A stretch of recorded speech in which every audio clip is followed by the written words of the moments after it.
Welcome to Bootstrap Businessmen, the podcast devoted to the aspiring entrepreneur on a shoestring budget. Here are your hosts, #1 best-selling fitness author Dale L. Roberts and the Midwest's best, Kevin S. Allen. Oh, show. Hey, wow, awesome. We are live. In living color. You got it. Bootstrap Businessmen. This is a podcast devoted to inspiring the aspiring entrepreneur within a shoestring budget. My name is Dale L. Roberts. I'm #1 best-selling fitness author, and I'm joined by, I'm going to say it. No, you don't. Oh, yes, I will. #1 best-selling author, Kevin S. Allen. Kevin, I won't reveal your secret. You can remain Clark Kent for today. It'll eventually come out, but it is official. Sure. You notice he's kind of turning red because he can't deny it. Kevin S. Allen is a #1 best-selling author, but you guys will never know it because he actually has a pseudonym, and he's going to remain protected. So for $50, if you get a hold of me, Dale L. Roberts, $50, I will throw him under the bus. Right? Wow, what a friend. But the thing is, though, in order for me to actually fulfill my end of things, you actually have to do a pretty much a non-disclosure clause. So I can tell you, but you can't tell anybody else. And I've got some high-paid lawyers. Let me share with you one of my high-paid lawyers. It's here. Hang on. Wait for it. It's Wicket from Return of the Jedi in a disco pants. Dude, high paid, man. And I got my pink monkey right here. High paid lawyers, man. So as soon as you guys sign that non-disclosure clause, it's rock solid. It's iron. If I find out you pass on that information, Kevin will come over and slap you on your ding ding. Well, here's the thing, man. I said this the other day. I'm not going to accept it. Okay.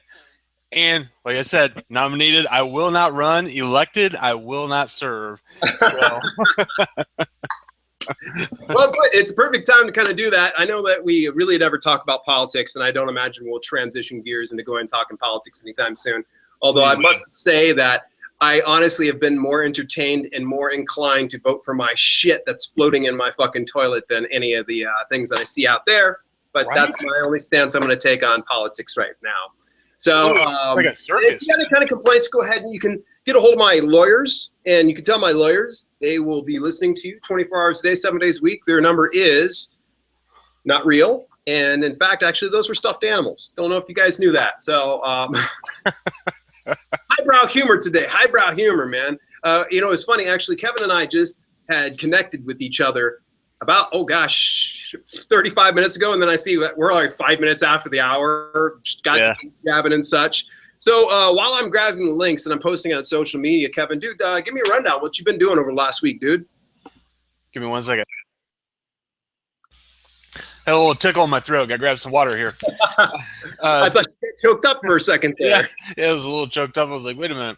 Man, the last week, dude, has been honestly kind of a blur. Not going to lie. It's a good thing. Just, when you get, and I hate to say this, but in that state of flow, that all of a sudden now it's next Wednesday. And I'm like, holy shit, it's next Wednesday. Honestly, dude, about, let's see. So since Wednesday, it'll be Thursday, Friday. I did proposals, worked on a few things for Bootstrap Businessmen over the weekend, but Monday and Tuesday and then today, between those 5 days, I have shook 172 hands. Wow. And I've delivered 35 business proposals out. And one of the things that I'm always doing, man, anytime I'm doing anything, I always try to learn about myself first and foremost, right? And I'm never really afraid to admit if I'm weak in an area or there's something I don't understand, hopefully you understand that by now. I'll ask, hey, help me, please. Yeah, you never been shy about asking, although every now and then I catch you and I'm like, dude, why don't you ask me about that? If I know that you got a lot on your plate, I try to respect your time, so but one thing I learned is little mom and pop shops. I'm not Sorry, dust storm. Oh, gotcha. I was wondering. I was like, oh my God. Yeah, I have a ringer off, but unfortunately, I guess it's not for this. Continue. I'm so sorry. That's rude. Well, one of the things I deal with, and I see a lot of small business owners, and when I talk small business owners, I'm talking about a shop that maybe does, say, $2,000 to $3,000 a month in credit card processing, right? They may do a lot more in cash, but that's none of my business and not my area of expertise. Yeah, it's not like you're going to be able to, Yeah. Then I mean, it's like, yeah, how much cash things do you have? You owe me. Yeah, absolutely. And one of the things, dude, is I offer that place the same as I would if, say, somebody's doing $100,000 a month, right? I'm pretty much the same across the board. Maybe even cater a little more to the smaller business owner. Yeah, you got a soft spot because you know where you're coming from. Yeah. But I can't ever really get them to commit with me. Yeah. And and I'm like, man, what the hell? But I can walk into an establishment, same attitude, same guy, same handshake, same approach. Mm-hmm. People do $1 million a month. They're like, oh, dude, sounds great. Let's do it like this. It's just, yeah, we love you. Great. It's awesome. I'm like, what is going on here? Yeah. So honestly, I learned in my subconscious, and this is a true statement, in my subconscious, I've truly only really been focused on those big dogs. Yeah. In my mind, right? Because sometimes you get caught up in the money that you need to make or you want to make, you know what I mean? For vacations, purchases, whatever the case is, or you're just a greedy bastard, one or the other. But you get wrapped up in that, and that's where my mind's been at for the last couple weeks. So I learned that about myself, that I had fallen off the track a little bit. I'm noticing that we're getting a little bit of bleed, so I'm going to put on my headphones because it keeps flashing over me. I'm not saying a word. Gotcha. It could be from a little bit of the echo, maybe. Yeah, hopefully the echo should be killed now. So I've got my beautiful headphones. It matches my orange and yellow. Yeah, it's beautiful. So yeah, you were kind of getting. It's kind of funny because I can relate to you in a certain extent here as far as being a personal trainer. Back between, let's see here, 2007 to about 2011-ish, 2010. Okay. That year, the 4.5 years I spent over lifestyle, family, fitness, working as a personal trainer. And I hate to say it, but, and I think everybody does this. If you say that you don't, you're full of shit. But you judge a book by its cover. So sometimes if you see a person pulling up in an Escalade or in a Mercedes-Benz, you're kind of thinking in your head, this guy's got the discretionary expense, so they're not going to have much of an objection. So when it gets up to discussing, well, first of all, it's always important to build relationships. We know that you probably, of all people, really know the value of that. But absolutely. I think sometimes there is certain internal mechanisms that where we start to think and we get like this prejudiced view or this prejudged type thing of, okay, this person doesn't have as much expense. So let's say, for instance, someone that, let's say they're working over at Krispy Kreme Donuts, or they're working at even something like a Dick's Sporting Goods. Now, they're not poor by any stretch, but I'm saying that they're not going to be able to afford a training package that I shoot to them for about $3,200. Right. But do you have your phone near your thing? I heard your thing going off. It was going. No. Oh, huh. Let me make sure it's not me. It's so funny. These cell phones are a blessing and they're a curse too. No, man, it's not me. But yeah, and I get what you're saying, and it's absolute the truth, man. Yeah, you kind of prejudge the situation, and it's not like you're doing it consciously. Like, right, this fucker's poor. I know I'm not going to be able to sell to him. No, you're not thinking that. You want to go into it. You're like, okay, the very first thing I always want to do is like, I want to make a good first impression. I want to make a good, nice, firm handshake. I want to make a great first impression. Maybe make a couple jokes. Show a little bit of who Dale L. Roberts is. And when it gets to that whole period of discussing finances and, is our business relationship going to work? That's where maybe we don't treat it the same. Is that what you were expressing to me, is that you're going to these larger organizations with no issue, whereas opposed to the smaller ones, you might tiptoe a little bit more on the price points? No, man. Honestly, the small business owner, and I'm talking could run out of a garage, right? Yeah. Pop kind of organization. No, those are the people that have always meant something to me in my heart to really help. Yeah.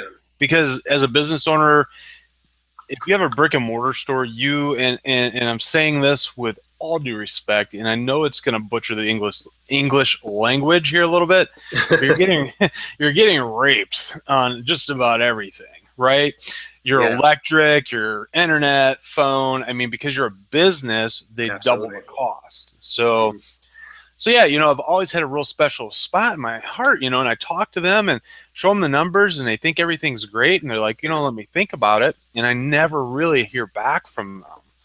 So I'm trying to figure out what's going on, because those are the people that I started out wanting to help.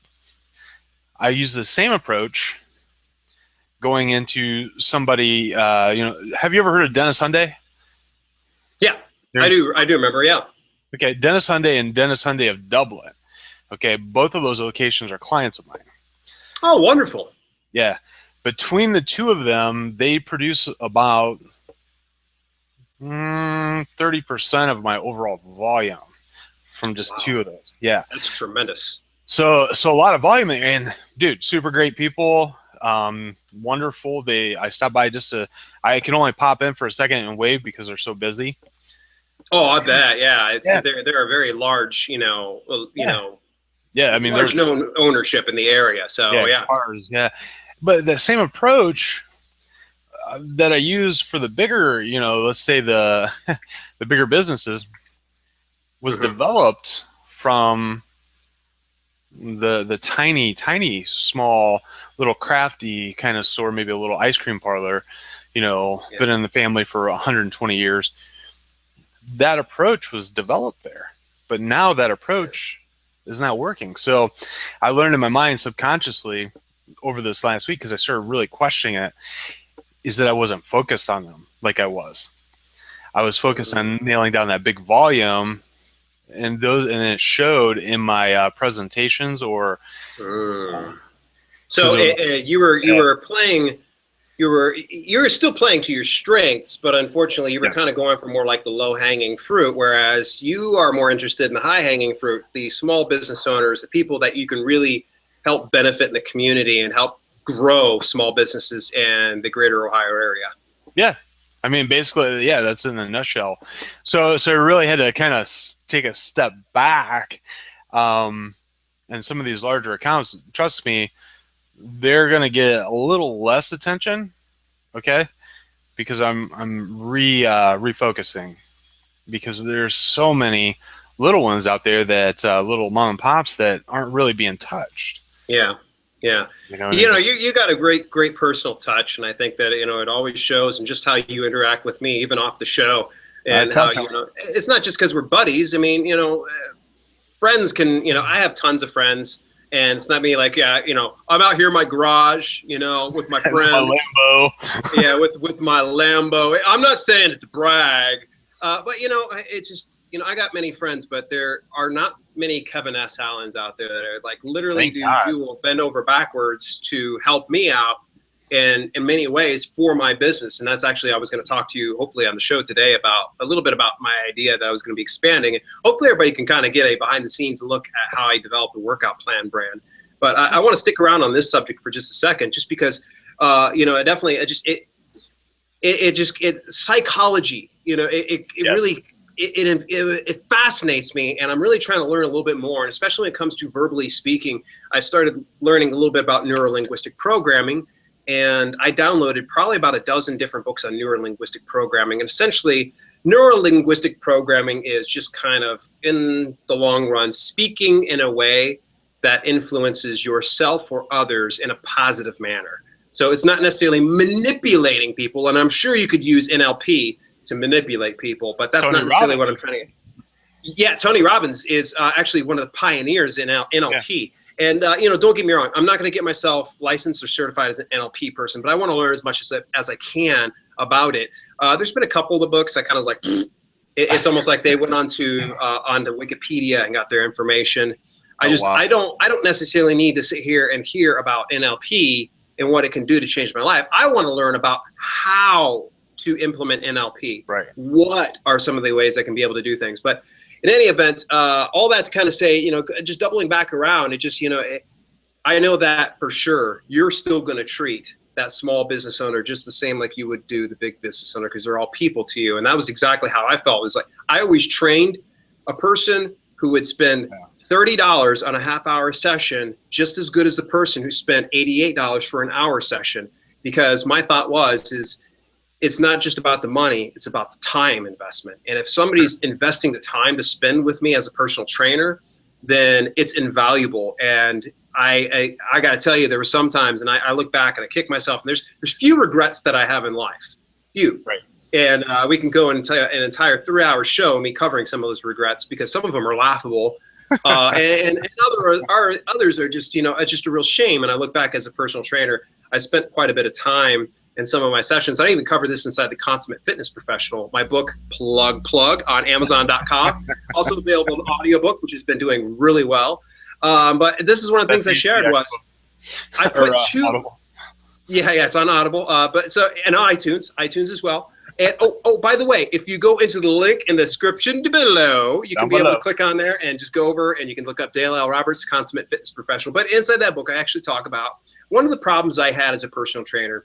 And looking back now, I understand what it was. I left a lot of not just money on the table, but I also left a lot of relationships on the table, and burned a lot of relationships because I put too much personal in my personal training. So for instance, Kevin, I would get together with this person, build good rapport. I was always really good about building a rapport in those first few sessions and get it to where they can, start to connect with me. I try to find that common ground. Not everybody would work. I think when I was at my best, I had a 40% close rate as a salesman. I could literally, 4 out of 10 people that came in front of me would buy a personal training session, which is pretty exemplary, if I don't mind saying so. No, it is good. The average is 30%, on a high end. So yeah. And it was, I think, when I was at my worst, it was probably 10%. 1 out of 10 people. I just got used to it where if some people said no. Originally, I would just be like, oh, I would feel down about it, but it got to the point where I was just like, oh, cool. It's just not for everybody. We didn't build that relationship. And I knew sometimes some people needed more points of contact, which that can be another podcast for another day. But I would build that bridge. But here was the problem. As soon as that bridge was crossed, all of a sudden I felt like I was best buddies with this person.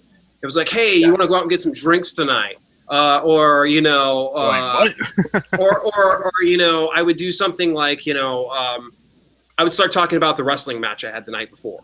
Or, this reminds me of the time when rather than me taking the time to get to know this person. And this is the thing is if a person's spending 30 minutes to 60 minutes with you for personal training, man, that's only 60 minutes out of a person's day. I mean, 1 hour out of 24 hours, man, you got to make that as impactful as possible. So if you're a personal trainer, you're watching this, that's one of the biggest lessons that I learned, and I learned it the hard fucking way, is dilly-dallying around worrying about me. Now, if there's stories that are personally, that person relevant. It's relevant. Like for instance, how I put on, 20 pounds to get into wrestling, and somebody comes to me and he's like a, shriveled, buggy whip arm guy or something like that, He comes in, he wants to put on some mass. I can be able to say, oh man, dude, I can see exactly where you are. And I know how it feels because I felt the same exact way. And this is why. And I can be able to share a picture when I was here. But then I could just stop it right there because the next thing I just, it's making that connection. And so I became too personal about some of my direction. So that was where I went wrong as a personal trainer. It's always good to kind of reflect. And that's what you're doing right now. And I commend you for that because some people can go, man, why am I not doing anything with the small business owners? Fuck it, I'm doing all right anyways. My paychecks are good.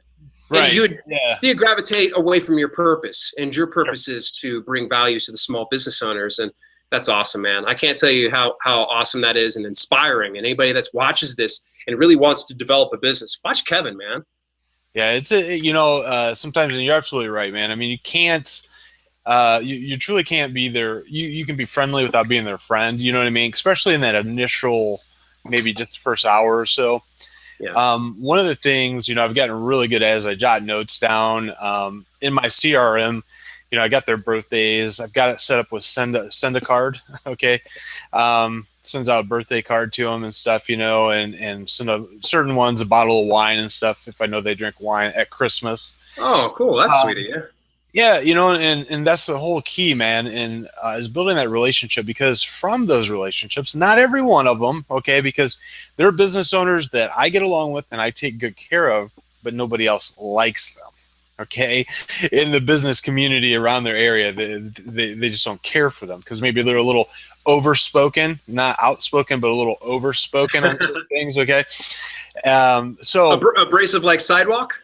Yes, basically. So, I don't really get any referrals from them, and I'm not looking for that. And I'm not looking for a referral from a business when we shake hands and sign everything on the dotted line. I'm not looking for that.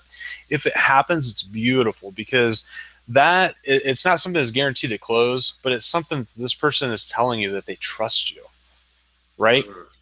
Because they're willing to put their name out and say, yes, I vouch for this person. So I take that even more to heart than their business. Like, I cater a little heavier to the referral than I do their own business, right? Because I want to protect their reputation. So it's a challenge, man. I mean, it weighs on you a lot as a person, because you only got so much damn energy in a day to, really handle all this. But so then you got to develop those task lists, and that's where the CRM management comes in, and maybe you got a good wife or something that sends some emails out for you at night, so you don't have to worry about it. But as long as there's a point of contact. But yeah, man, so long story short, backing it up here a little bit. Yeah, I had to really just kind of step back just over the last few days and say, what the hell is going on here? These guys, and I'm not saying they were my bread and butter, but they were my business. They were my foundation. What's going on? I'm losing the contact here. And that's what it was, is I'm seeing, you start seeing these big fish in front of you, right? Yeah. Yeah. So you spend a little more time on the proposal, maybe add a little extra wording, maybe spray some perfume or something on the paper before you know what I'm saying. You make it look really pretty, and before you take it in.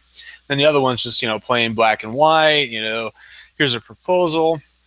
And I noticed that the other day when I was getting one out, I was like, oh, here's where we're going wrong. Here's where we kind of got out of the lane a little bit. We derailed. So I'm transitioning back, man. I'm changing that quick because I'm losing people that I really wanted to help. You know what I mean? Because my focus became on the big fish, or the money, right, if you will. Yeah. Because, when you put a goal to yourself, $100,000 in a month, Clay, you start focusing and breaking that down by day, and all of a sudden it's crazy. You start believing that you can do it, and you also know that you can do it, and it starts happening, but you can't forget where you came from, man. And that's what happened. So it's funny in relation. You and I both know that I am also a fiction writer. I moonlight as a fiction writer, and I do it honestly. It's fun because I like the process of writing. Sure. I could literally turn my full 100% attention to doing nothing but the fiction writing, and it would probably far exceed what I'm making as far as the workout plan. But it becomes a point between knowing what you want. Okay, so you've got, on one hand, you have attainment. Okay, it's great to attain wealth. It's great. Let's not get that wrong.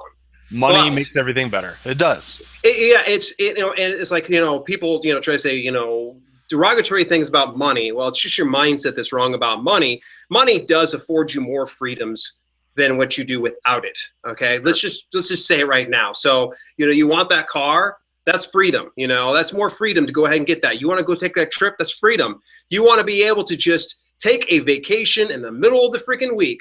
That's freedom. Right. Okay, you get the freedom to choose things without any kind of boundaries. But so we got, one hand, attainment. Okay, But here's the other hand. There's something completely different. It's called fulfillment. This is something I learned from Tony Robbins once, and it was an interview in Success Magazine. And there's attainment and there's a fulfillment. And what was happening is you're attaining, okay, that's great. But in the same instance, where was your fulfillment? You need to get that fulfillment basket. And when you feel fulfilled is when you're bringing value to those small business owners. And you just started to notice, like, holy crap, it was starting to come a little bit out of balance. Yeah. So it just didn't feel as good. And it's a basic, I mean, basic terms, you know, I wasn't feeling as good either, because I'm just like, wait a minute, you know, these same people that, you know, I get invited to their kids' birthday parties, or, you know what I mean? I just know a lot about them. I'm not losing any of my clients that I currently have, but I'm not picking up the ones that, and here's the funny part, dude, I don't consider them money. Okay. They're my foundation. They've helped me build me. Okay. If that makes any sense, not just my business, but me, because my business is me. Not everybody's going to run it like I do. And that's cool. Right. So I'm me, I'm the business, right? I just bring shit to them. Okay. But it's me that they're buying from. Right. Oh yeah. Ultimately, for sure. They're investing in you is what they're doing. Yeah. You know, and that's the basis of sales, man, is making somebody feel comfortable enough to buy from you. Okay. So they open their wallet or home, business, whatever the case is, personal training, you know, their trust. Yeah. You know, that's one of the 10 guiding principles. Hey, there we go. 2 weeks in a row, buddy. We got 8 more weeks yet, dude. So yeah. No, you know, but it is true. So in any business, anybody listening to this, honestly, this is just some really good off the cuff info. You know, pay attention to what Dale said. You know, what's fulfilling you, what makes you really happy, get you out of bed in the morning, right? That's the fulfillment. Yeah. And if you can really, really capture that and keep that with you throughout the day, your attainment will happen a lot faster, if that makes any sense. Yeah, it really is directly proportionate, and sometimes it's a little slow. So I'm going to guide us just a little bit over here into another specific rabbit trail that'll probably lead to a larger path, and something that, you know, a lot of people, they get so scared of being entrepreneurs and being their own business. Okay, so, and I'm sure this happens to you. Obviously, you're doing pretty good for yourself. You're able to pay the bills. You have electric. You look like you're clean. So it definitely seems like you're doing okay. And you even talked about coming and visiting in October. So you can't be doing that bad financially if you're able to come visit. I'm selling all the pop cans and stuff I find on the road. There you go. You've been going around town with Teresa, and you guys been loading up the car, right? It's going to be smelling like mildew and Pepsi. Nice. But anyway, so here's the issue. Okay. So I want to go kind of guide us back over to personal trainer, because, you know, now as an author, I don't feel that pressure as much to make sales. You know, sure, marketing and promotion is probably a large part of what my business is involved. It's marketing, promoting. But for you, yours is a bit different. You know, it's a bit more sales driven, a bit more commission driven. So if you're not meeting and shaking hands, or you're not developing rapport with other people, then, you know, you're not going to eventually make money. Am I right in saying that? You are right in saying that. Yeah, you're right. There is somewhere I'm going with this. I promise. I'm not trying to guide you into. No, you're good. You're good. So there come times, though. I remember as a trainer, man, it was feast or famine. Okay, when it was feast, man, it was phenomenal. I mean, and I'm not scared to say this right now. As a personal trainer, there would be some 2-week paychecks I'd be bringing home $4,200. Nice. And that would be for like a 25-hour work week. In fact, I started doing 20 to 25-hour work weeks. And then finally my boss took me aside. I was like, you're getting ready to lose your benefits. You know that, right? I was like, what? Well, yeah, dude, you're like, you're never here. I was like, I'm making $4,200. And it didn't occur to me, though. She was like, well, you're not full time. And I was like, because I'd come in 6 o'clock and I'd be out by like freaking noon. I was like, see ya, peace, and out of there. You know, I was just like, and it just didn't occur to me because, you know, I'm like, I'm packed. The money. Back. Yeah, I was packed back-to-back appointments and such. So, but you know, there's where it was feast. So I mean, I would see $4,200, and there's probably some personal trainers out there like, I make that in a day. Well, la-di-da, that's great. Congratulations, and I'll send you a trophy in the mail. Oh wait, here it is. Right, right. But for the fact that I worked for a chain gym at the time, that was pretty good. I felt like it definitely more than supported me. And so, at any rate, but then there was also those times where it was famine. Oh God. I mean, it was so bad that if your pay dropped below a certain amount, what would it do? What would happen is the way they pay, it would go back to an hourly wages. And I don't remember what the hourly wages were. It wasn't anything to write home about, maybe like 10 something an hour, which wasn't all, that fantastic, but you were only allowed a certain amount of time on that hourly wage before they're like, hit the bricks, Junior. And thankfully it never happened because, at least it was like, famine would last no more than about a couple of weeks at a time. But, Sure. I would get into panic mode. And I think this happens for some people when they're going to, becoming an entrepreneur. How do you handle that, man? What is your mindset going into that? Because obviously, you got to still go out there and shake people's hands. But in the back of your head, you're wondering, am I going to be able to keep my electric on? Am I going to be able to pay my rent? Am I going to be able to get gas in my vehicle? Has that ever been an issue for you? And how do you handle that, man? Absolutely, man. Even from the organization I came from, I mean, it was a sales-driven organization. So I've been in sales mainly my whole life, right? So I learned the good, the bad, and the ugly, and I learned what I wanted to do. Okay, how I wanted to deliver myself. But you're absolutely right. I mean, those times, they still kind of happen. Yeah. And my recommendation is if you wake up in the morning and as you're getting ready for your day and you're feeling like, excuse the language, but who cares, right? Holy shit, I don't know if I don't sell or close, however you want to look at it, a deal today, I'm not going to be able to, my electric bill's due. Shit, they're going to turn it off. It's that, or whatever. So there's this anxiety that comes over you. Right. Yeah. So my recommendation, two things, depending on who you are, highly recommend meditating. Put yourself down somewhere for an hour and just close your eyes and just sit still. Let that kind of just, go away. Number two, go to the gym. Jump on a treadmill and run until that thought is gone or those feelings are gone from you. And here's why.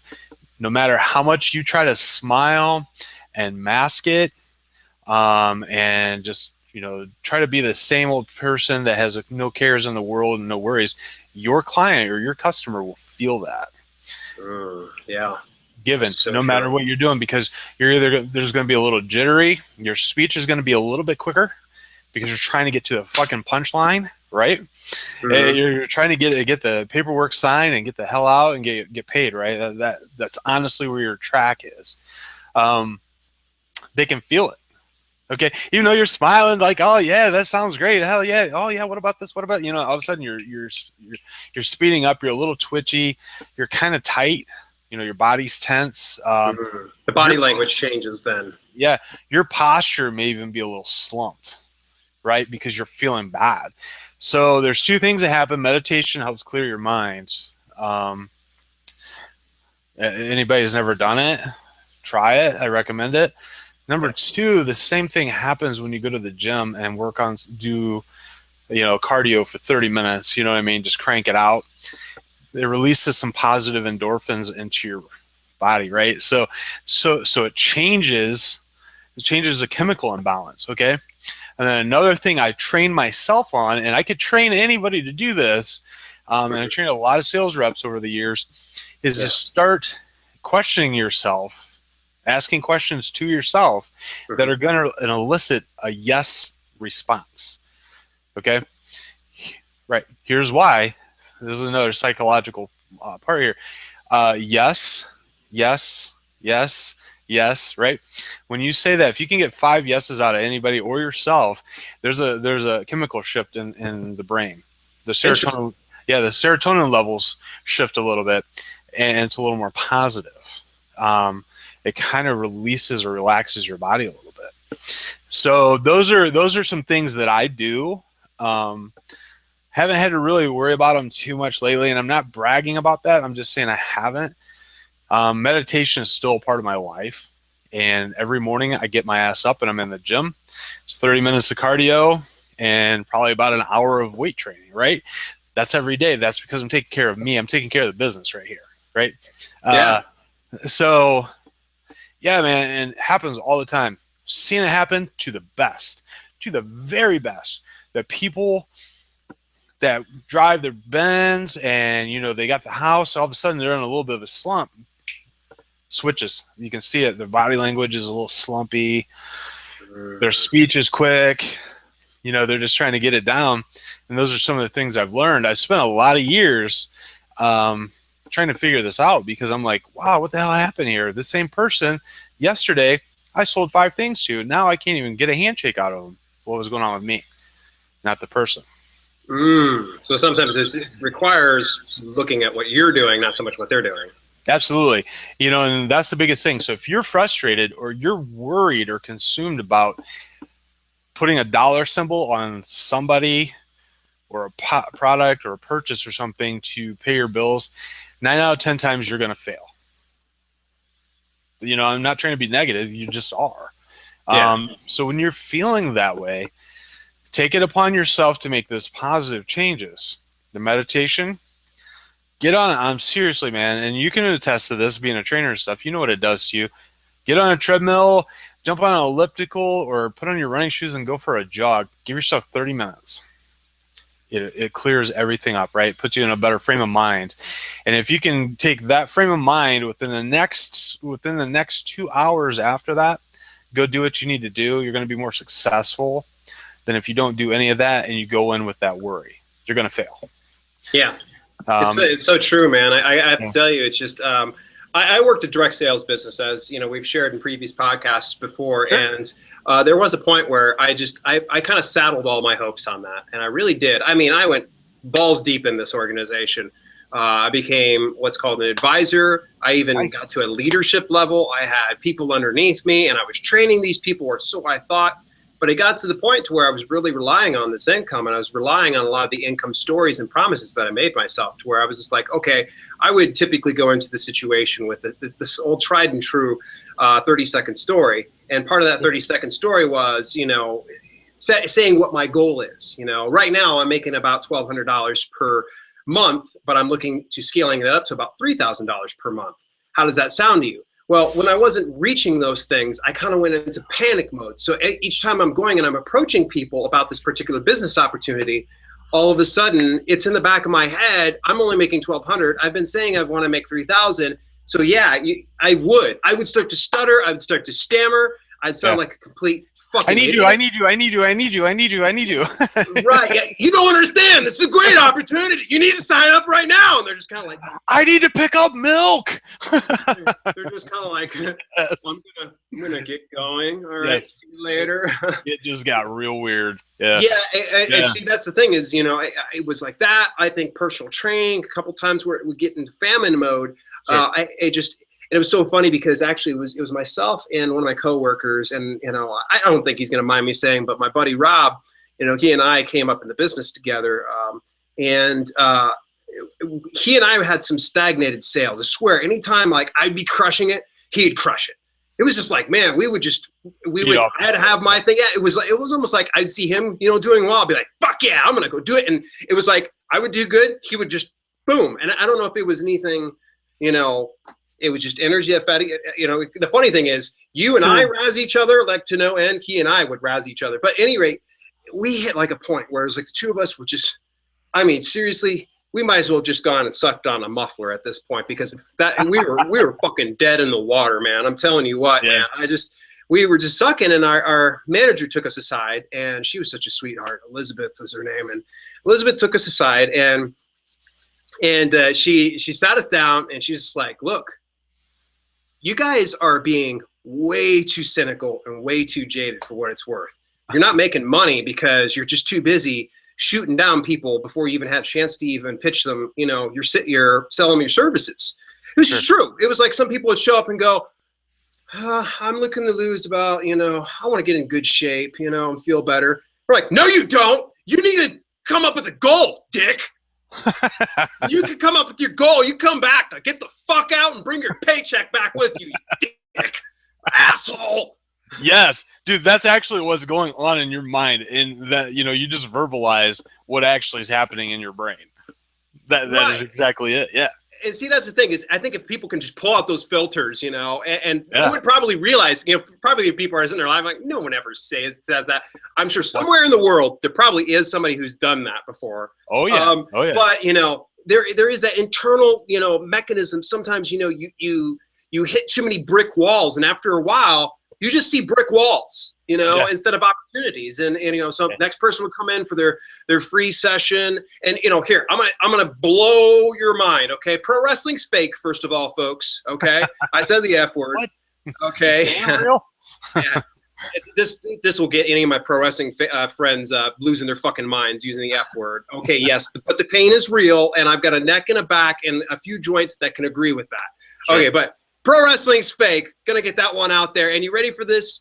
Personal training sessions aren't really free. Okay, so when you go into a gym and you get 3 personal training sessions, yeah, that's not free. Essentially, you're getting a session to where that personal trainer has the opportunity to sell you and to convert you into a client. Because here's the thing is, all clubs, if they have personal trainers in them that work as part of the club, there are some gyms that work independent trainers. Okay, like I think some Gold's gyms and World's gyms have their own independent trainers, and they just pay a fee to be there. But, as far as larger chain gyms, the EOS Fitnesses, the LA Fitnesses, the those type of places, okay, when you get those personal training sessions for free, okay, they're looking at trying to convert you into a client, because a large majority of, this is why gym memberships are so fucking cheap. Okay, they're that cheap. Personal trainings cover the expenses. They cover the overhead. So that's why they sell such big packages. So damn well, every single time I was putting up $1,800, $3,200 sales, which this is not any exaggeration. I would literally close somebody within 1 hour. 1 hour of first meeting them, I would close them on a $3,200 package, like boom, like that. And at first, I remember I think I trickled pee the first time I did it. I was like, did you just say that you're going to get $3,200? I'd never pay that much money, which that brings me another point too, is putting yourself into the shoes in the wrong Got to aspect. believe what you're selling. Yeah. Yeah. So sometimes I would sit there and think to myself, I would never spend $3,200 on personal training, and of course there's another internal mechanism for you in your subconscious. If you're thinking, I would never pay $3,200, there's no way you can ever be able to convey that. So that's a confidence issue, and that's going to also translate into your body language. So when I started to believe I was worth $3,200, bam, bam, bam, bam, bam, bam, and it would fire one after the other. Brick walls weren't coming through, man. It was opportunity. It was almost like people were coming in. This was literal sometimes. It would be like, I've got my mother, my brother, my sister, my friend, my cousin, my other friends, and their friends are going to be coming in too. And I was just like, holy shit. You don't know if I'm going to have time to all of them. Because I only work 20 hours a week. Yeah, exactly. It was 25. Okay.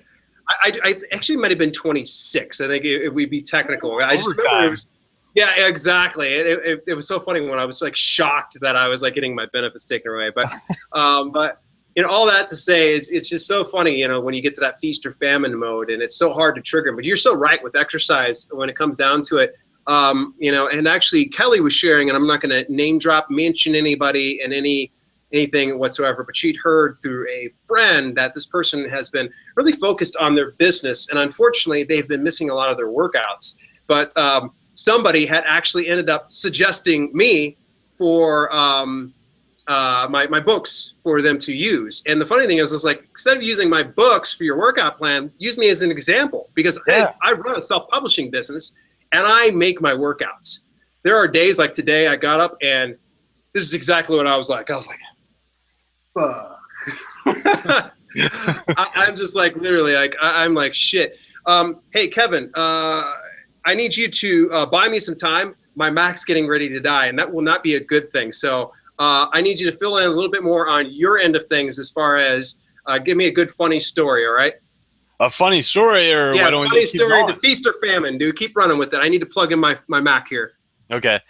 One of the stories, actually, there's one gentleman I used to work with, was training him, and he was at a point in his month, sales-wise, just a few more, and he would have been able to make enough commission dollars that month to be able to get his car repaired. And he was in such a panic mode because he didn't have the money to get the car repaired at that point. So I literally came in that day, and I was watching him. I was like, man, what's going on with this guy? It looked like, I was like, either he's taking some crack or he's drinking, like 4 Red Bulls or something before he came in, because he was just running all over the place, man. I'm just not even lying. But customers were coming in, and the first thing he was asking them was, hey, are you here to essentially add services? And they're like, well, no, I have a question on my bill. He's like, oh, you need to go speak to somebody else. And he would move on. He would move on from them. And I saw him do it about 4 or 5 times. And I was like, all right, I got to stop this. So I pulled him aside. I was like, man, what's going on? And he started tearing up a little bit. And I'm like, dude, whoa, calm down. What's going on? He said, I got to hit these numbers, man, to be able to pay for my car, so I can get my car back, because he's been relying on friends or parents to get him to work.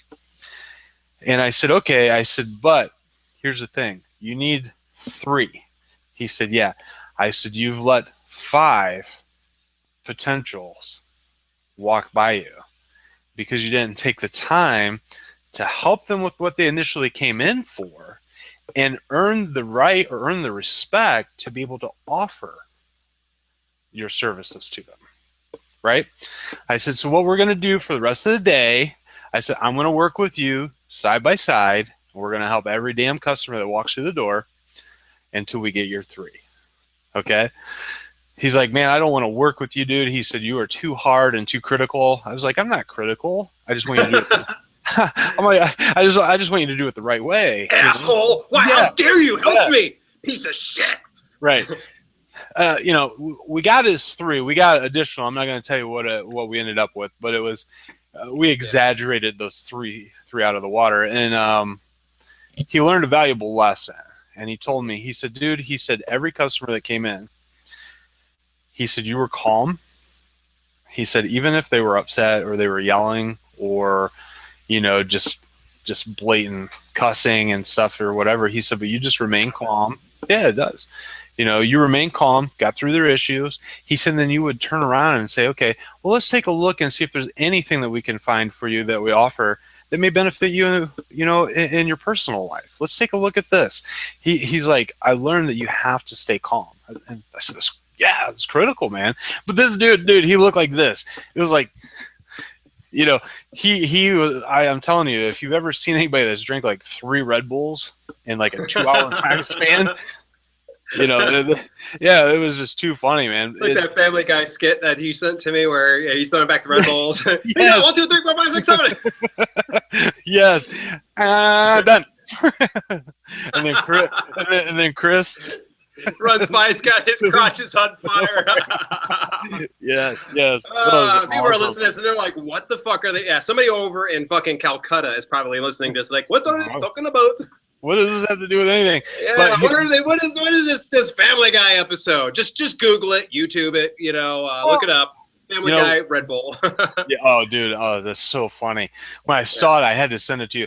But here's the thing, and I was thinking about this. So a lot of our listeners are in the self-publishing arena. Okay. Yeah. Yeah. It's kind of what we attract at this point because we do talk quite a bit about it. Yeah. But here's the thing, they're probably listening to this going, this doesn't have anything to do with me. It's really sales. Okay. First and foremost, you're selling yourself and your book and your product, right? So it is relative. And if you're out there and you think I need to get more sales, and you start spamming Facebooks, Twitters. Yep. And that's the equivalent of the guy doing the. Yeah. I'm sorry, my neck can't do that anymore. Yeah, it's the same thing. It's the equivalent to that. So it's all, it's a blanket situation. You can make yourself look and appear overzealous and very nervous and lacking confidence completely on Facebook, on Twitter, right? By doing those things, the same as you can in person, the person can feel it. You can honestly feel it. You can look at it and go, oh my God, what is this? Holy crap, 10 posts today on this. Wow, this person really, they must be hard up for something is what I think. I'm like, wow, they need to tone it down a little bit. So Yeah, you got to kind of dial it back just a little bit. Yeah, it's funny, and I do find every now and then I get so excited about my books and such, and I will literally just and wait till you see. Wait till you see. It's either Thursday or Tuesday self-publishing, but Nice. the funny thing is, anybody's listening to self-publishing, make sure you go over to DaleLRoberts.com/YouTube. Yes, It'll take you over to my channel. The episode tomorrow and the one on Tuesday, you're going to lose it because it actually kind of touches on this about, spamming groups. Okay. And see, that's the thing is, we had networking experts. Melina Shaw came on here not too long ago, and we've talked about the value of networking. And if you are aspiring and getting yourself to start a business, and I would just really recommend, regardless of where you are at in your business development, okay? Yes. Wherever you're at in your business development, start networking now, even if it's once per month. Melina suggested once per week. I got to say that I'm starting to put that into my schedule. I'm going out every other week, if not every week. If I'm not going to a networking meeting, I'm networking with another individual. I'm very, very fortunate. I'm starting to meet more people because I'm stepping out of my comfort zone of staying within the house and typing. But the thing is, one of the things she talks about is, getting out there to network to, give your business more exposure. So, you don't want to run into that trap of being that Red Bull hepped up guy who's freaking out and such, going to these network meetings and rapid firing, their cards. It's just like, here's a card. Have another card. No, card. And it was something actually we talked about in it's called Bootstrap Entrepreneurs Think Tank. We have it over in downtown Phoenix here at the library. And we were talking about it and just kind of laughing about sometimes those people that just go into these network meetings and they're just rapid firing cards. And it's just like, and I was kind of saying with my wife prior to even going to that meeting, it was so funny that it got brought up. That we started talking about those people just come in the meetings. They've got cards on them, like cards to spare. That's freaking money. And here's the thing is, I got news for you. If I didn't ask for your card, okay, you're just essentially giving it to me so I can throw it in the trash. Just saying it right now. I literally, if I didn't ask for it or imply or even have a kind of connection with you, I don't want your card. I don't. Well, don't know if it's one of those real high quality, heavy paper ones. You can actually use those for like a toothpick. So yes. Actually, there's a really cool one, man. I do hang on to the ones that make a difference. Gosh, hang on. It's on my desk here, and unfortunately, I just got done rearranging everything from the photo shoot. Oh man, she had this really sweet freaking card, and her business, I'm forgetting what it was called, like Image something or other. It was as a thumbprint for an image, and her card is like, it's like a laminate type deal, and the color printing's over, but you can see through it. So when you touch it, your thumbprint really does appear on the damn thing. That's and cool. Yeah. I asked for her card though, and she asked for my card. It was so funny. So and by the way, you're in network meetings. Somebody asks you for your card. You don't have to reciprocate if you don't want to. It's just, thanks. You got any cards? Ooh. I show up to these meetings. I'm being legit, Kevin. Maybe you do your business a little differently. I purposely only show up with about 3 business cards in my wallet because I want to make sure that I'm making 3 solid contacts. If I can't make 3 solid contacts, then there's no point in me getting out those business cards. I want to make sure that those connections, that I can be able to remember their name, remember their business, and remember how I can help them and how I can be of service to them. I don't think about how they can be of service to me, or I just think about, for instance, I'm so sorry, I can't remember her name right now. It might be Christine. But anyway, I got her card there.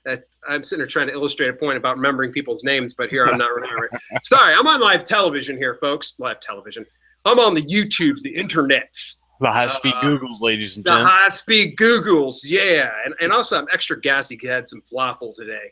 There we go. I think I actually shook the screen. But in any event, I think about just trying to connect with 3 people solidly and really just developing a great relationship. And my thought is, if I get out there and network enough, and if I didn't make a connection, let's say I run into you, Kevin, at a meeting, I never knew you. It's our first interaction, and we don't exchange cards, or I don't feel like it's been a card exchanging relationship.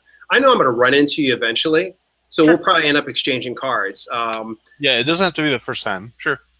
Yeah, absolutely. So, but Yeah, man, we're blasting through this hour like it's nobody business. We're actually about 5 minutes to the end of the hour, and I wanted to bring up something with you.